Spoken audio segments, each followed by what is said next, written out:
Tomografía versus resonancia magnética. En este video vamos a hablar sobre las principales indicaciones, ventajas y desventajas que tienen estos dos métodos de imagen. En el caso del cráneo, la resonancia magnética es el estudio de imagen de elección, el estándar de oro. Es el estudio que nos va a proporcionar mayor información anatómica y funcional de los tejidos, y esto nos va a permitir diagnosticar una gran amplia gama de patologías. Dentro de sus principales utilidades está la detección temprana de eventos vasculares de tipo isquémico. Estos eventos, a veces, dependiendo del tamaño y del tiempo de evolución, pueden tardar en tener manifestaciones por imagen en una tomografía, por lo que la resonancia magnética se convierte en un mejor método para detectar lesiones isquémicas tempranas. También es el estándar de oro para estudiar tumores, ya que nos permite estudiar su composición y su comportamiento y saber si son tumores agresivos o tumores benignos en el cráneo. Además de esto, pues nos permite identificar una amplia gama de patologías como las enfermedades desmielinizantes o las neuroinfecciones, que son difíciles de detectar por medio de tomografía. Por otro lado, la tomografía es el método ideal cuando tenemos una patología aguda. En el caso del traumatismo cráneoencefálico es muy importante, ya que podemos rápidamente valorar al paciente y saber si hay una fractura o una hemorragia intracraneal. Y también en el caso de los eventos vasculares cerebrales se utiliza mucho para diferenciar entre el evento vascular cerebral de tipo isquémico y hemorrágico. Esto es muy importante porque le da la pauta al médico clínico para poder iniciar tratamiento dependiendo sea el caso. Con frecuencia la tomografía se utiliza como estudio inicial en casos de cefalea, en casos de epilepsia o de alteraciones en el estado mental, ya que es un método que es más accesible y en general es más económico que la resonancia magnética. Otra de sus ventajas importantes es que en los niños o en los pacientes pediátricos, la tomografía simple puede no requerir de sedación para realizar el estudio, mientras que la resonancia magnética, lo más seguro es que necesitemos sedar al paciente para que éste no se mueva durante el estudio y podamos tener imágenes diagnósticas. Siguiendo con el tórax y hablando específicamente de los pulmones, aquí la tomografía tiene la ventaja. La tomografía permite detectar muchas patologías pulmonares como las neumonías, los nódulos, tumores, las enfermedades que afectan el intersticio pulmonar, y es especialmente útil también en el trauma torácico para poder identificar fracturas costales o complicaciones como neumotórax. También podemos identificar patología de la pleura como el derrame pleural o incluso la infiltración tumoral de la pleura. La resonancia magnética en el caso del pulmón no es tan buena porque los cortes tienden a ser más gruesos y es más difícil evaluar la vía aérea y el espacio alveolar. Sin embargo, podemos utilizar la resonancia en el tórax para identificar y caracterizar tumoraciones en el mediastino, como por ejemplo un linfoma, y también es útil para estudiar la función del corazón. Para esto hacemos un estudio especial que se llama resonancia magnética de corazón, en donde podemos detectar enfermedades que afectan el miocardio. También podemos utilizar la resonancia en el tórax para evaluar los tejidos blandos de la pared torácica, y es un estudio que se considera como alternativo cuando existe alguna contraindicación para hacer una tomografía. Por ejemplo, si necesitamos hacer una tomografía y el paciente es alérgico al medio de contraste de tomografía, podemos cambiarlo por resonancia magnética y a lo mejor esto nos sirve para tener un diagnóstico sin la necesidad de exponer al paciente al contraste de tomografía. En el abdomen vamos a dividirlo en dos partes. Vamos a hablar primero del estudio de los órganos sólidos como lo son el hígado, el vaso, el páncreas, e incluso vamos a meter aquí también a la vía biliar. Y después vamos a hablar sobre el estudio de las vísceras huecas. En el caso del estudio de los órganos sólidos, tanto la tomografía como la resonancia magnética son muy útiles. En los dos se requiere medio de contraste en algunas ocasiones para poder tener un diagnóstico seguro, pero en general la precisión diagnóstica de ambos métodos en estos órganos es muy similar. Las ventajas que tiene la tomografía es que es más rápida y que los cortes son más finos, mientras que la resonancia magnética, su principal ventaja es que no utiliza radiaciones y que el medio de contraste para resonancia magnética es en general más seguro que el de tomografía, o sea, tiene menos reacciones adversas y para los riñones es un medio de contraste más seguro. La desventaja en este caso de la resonancia magnética es que nuevamente necesitamos que el paciente coopere con instrucciones de respiración, y si es un paciente que tiene dolor abdominal agudo o un paciente mayor que difícilmente sigue instrucciones, el estudio puede quedar de una calidad no tan buena. En este caso preferiríamos hacer una tomografía en lugar de una resonancia. Sin embargo, en general, pues la tomografía se utiliza en casos de abdomen agudo. Podemos ahí diagnosticar una amplia gama de enfermedades como la apendicitis, pancreatitis, diverticulitis, todas las itis que le quieran poner, la litiasis urinaria también. Y en este caso, en general, la tomografía es un mejor método, ya que es más rápido, es más accesible y es muy sensible y muy específico para todo este tipo de patologías. También en el caso de obstrucción intestinal, que pues también condicionaría un abdomen agudo, pero pues para saber la causa, la tomografía es el método de elección. Ahí podemos encontrar adherencias, tumores intestinales, vólvulos, cuerpos extraños, etc.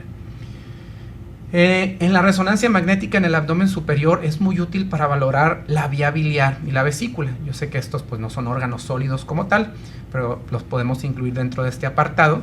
Y en este caso lo que pedimos o lo que solicitamos es una colangioresonancia. Esta colangioresonancia es superior a la tomografía para detectar patologías como la coledocolitiasis.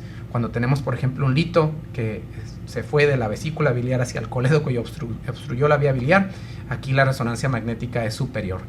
También nos permite identificar pues, tumores como el cáncer de páncreas, que dilata también las vías biliares. Entonces, en este caso, la colangioresonancia en la evaluación de las vías biliares, digamos que es un poco superior a la tomografía. En el caso de las vísceras huecas, aquí la tomografía por lo general es el método de elección para estudiar el estómago y el tracto gastrointestinal, incluyendo el intestino delgado y el colon, pero podemos a veces utilizar un estudio que se llama enteroresonancia para evaluar también el intestino. Este estudio es un poco más complejo de realizar, se necesita que el paciente tome un medio de contraste especial para que el líquido se retenga en el intestino y se pueda valorar adecuadamente. Y en general se utiliza cuando hay casos de enfermedad inflamatoria intestinal, o sea, casos de enfermedad de Crohn o de colitis ulcerativa. En lo general yo prefiero la tomografía para estudiar a estos pacientes porque es más rápida, porque los cortes son más finos, pero la enteroresonancia puede tener ciertas ventajas en este tipo de pacientes con enfermedad inflamatoria intestinal, aprovechando la ventaja de que no utiliza radiaciones y que es buena para detectar cambios inflamatorios en la pared del intestino. Hablando de los órganos pélvicos, refiriéndonos pues al útero, a los ovarios y a la próstata, la resonancia magnética aquí es un método superior a la tomografía. La resonancia es ideal para diagnosticar muchas enfermedades que afectan el útero, como por ejemplo la miomatosis, enfermedades como la endometriosis, los quistes en los ovarios, tumoraciones ováricas benignas como los teratomas, quistes complicados en los ovarios. Para esto la resonancia es el estudio ideal. También nos sirve para diagnosticar cáncer ginecológico, como es el cáncer cervicuterino, el cáncer de endometrio y el cáncer de ovario. Y también tiene un papel importante en el cáncer de vejiga para identificar y caracterizar de forma local la enfermedad.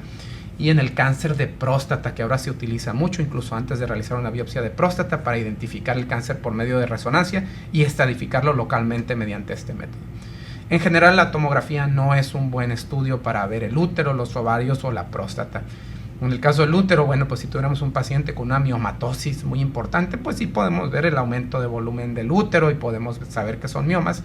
Y en el caso de las lesiones ováricas, a veces también podemos tener una idea de qué tipo de lesión se trata, pero en general si vamos a decidir entre resonancia y tomografía en este tipo de pacientes, lo mejor es una resonancia por mucho, ¿no? Por esta habilidad o capacidad que tiene la resonancia de caracterizar mejor los tejidos blandos. En la próstata ni se diga, la tomografía pues solamente nos sirve para darnos una idea de cuál es el tamaño de la próstata y podemos ver a lo mejor si está crecida, si hay hiperplasia, pero en el cáncer de próstata el único papel que tiene es la estadificación de la enfermedad, buscando ganglios y buscando lesiones óseas. Siguiendo con la columna, creo que aquí la mayoría sabemos que la resonancia magnética es el estudio de elección, sobre todo para valorar la enfermedad degenerativa y las hernias discales, porque esta nos permite visualizar las raíces nerviosas que salen de la columna. Entonces podemos ver fácilmente si hay una compresión o un desplazamiento de estas raíces nerviosas por alguno de estos factores. También es muy útil para identificar tumores en la columna. En la columna podemos tener tumores en el hueso o tumores dependientes del canal espinal o de los nervios o de la médula incluso, y la resonancia es el método de elección. También en casos de infecciones, a esto le llamamos espondilodicitis, es cuando hay una infección del disco y de las vértebras adyacentes en la columna. Es una patología también relativamente frecuente y la resonancia nos es muy útil para identificar esta infección y los cambios inflamatorios en el hueso asociados a la infección. Por otro lado, la tomografía se utiliza principalmente en el contexto de traumatismo de la columna para identificar fracturas y valorar tanto los cuerpos vertebrales como su arco posterior. También se puede utilizar cuando hay deformidades de la columna como la escoliosis, como las listesis, que son deslizamientos anormales entre una vértebra y otra, y en el caso de patología congénita, a veces tenemos niños o pacientes pediátricos que tienen una malformación ósea en la columna que es de nacimiento. Se utiliza también en la evaluación pre y postquirúrgica cuando se ha estabilizado la columna, sobre todo cuando se colocan barras y tornillos metálicos, y se puede utilizar de manera alternativa en la enfermedad degenerativa, pues porque podemos valorar la amplitud del canal espinal, podemos valorar si hay cambios degenerativos en las articulaciones facetarias de la columna, pero en este caso se prefiere la resonancia magnética, ya que la resonancia nos va a decir cuál es la relación de esos cambios con los nervios que salen de la columna.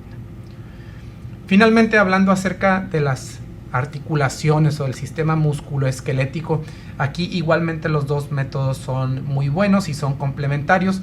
La resonancia magnética nos da más información acerca de los tejidos blandos, entonces nos sirve para valorar no solamente lo óseo, sino los ligamentos, los tendones, el cartílago, los músculos que hay alrededor de todas esas articulaciones. Y en algunas articulaciones en especial, como en la rodilla, por ejemplo, nos sirve para evaluar los meniscos, o en el hombro nos sirve para valorar el labrum o en la cadera, cosas que no podemos valorar mediante tomografía. También es muy útil para caracterizar tumores óseos o tumores de tejidos blandos, que hay una gran variedad de este tipo de patologías. Infecciones como la artritis séptica o la osteomielitis también los detectamos mediante resonancia magnética, por lo mismo, por la capacidad que tiene de detectar inflamación en los tejidos blandos. En las artritis de tipo inflamatoria como la artritis reumatoide, por ejemplo, y en la evaluación pre y postquirúrgica de diversas lesiones.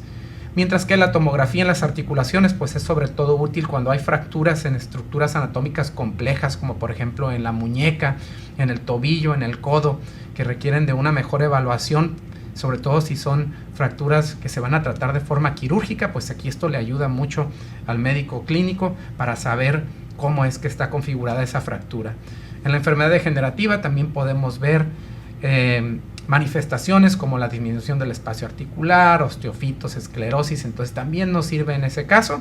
Y en los tumores óseos, a veces en los tumores óseos necesitamos tanto de tomografía como de resonancia, porque en tomografía pues vemos mejor cuál es la forma, cuáles son los bordes de ese tumor, y nos puede ayudar eso a tener un diagnóstico más preciso. Y pues también de igual manera se utiliza en la evaluación pre y postquirúrgica de toda la patología articular. Entonces, en resumen, pues bueno, estas son las principales ventajas y desventajas de los dos métodos de imagen. Los dos tienen fortalezas, tienen debilidades, y nosotros pues sugerimos cuál es el mejor estudio de acuerdo a lo que estemos buscando y al contexto clínico de cada paciente. Espero que este video les haya gustado y que les ayude en su práctica, y si tienen dudas, si tienen preguntas, pónganlo aquí en sus comentarios y yo con gusto les voy a responder, porque pues obviamente esto es un panorama general, pero hay muchas situaciones clínicas específicas en donde tenemos que evaluar realmente cuál es la mejor opción de estas dos modalidades. Saludos, si les gusta denle like al video, compártanlo y nos vemos próximamente en otro video. Bye bye.